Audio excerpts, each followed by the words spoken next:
Aron magmalinawon og hapsay ang May 9, 2022 national ug local elections, nagpadayag sa ilang hingpit nga suporta ang Davao de Oro Police Provincial Office sa pagpangulo ni Police Colonel Leonard Luna kuyog ang ubang pwersa sa probinsya atol sa Provincial Coordinating Command Conference kagahapon, Pebrero 17, 2022 sa Philippine Headquarters Covered Court, Purok 16, Poblasyon, Nabunturan, Davao de Oro. Nagmeeting ang grupo sa kapulisan ug si Attorney Nerlesa Mamukid, ang Provincial Election Supervisor sa Davao de Oro, sa mga aktibidad base sa calendar of activities atol sa election period. Ingon man ang COMELEC Resolution number 10730 nga naglatid sa gimbuhaton sa Task Force Baklas. Naisgutan og ilang giplastar ang pag-implementar sa Task Force Baklas aron tanggalon ang mga election campaign materials nga bisan asa na lang gipamutang. Kini tungod kay wala pa nagpagawas ang COMELEC sa ilang designated common poster area. Lakip sa naisgutan ang intelligence reports,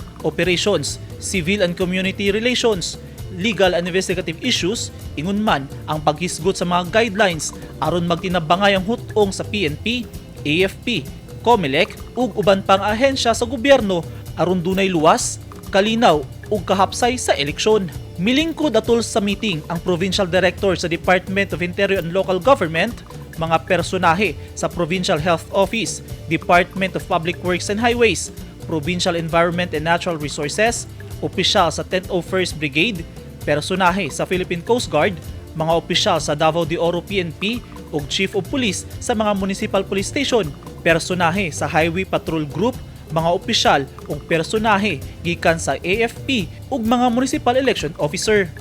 Eugene Hinutan, Newsline Philippines. Stay safe.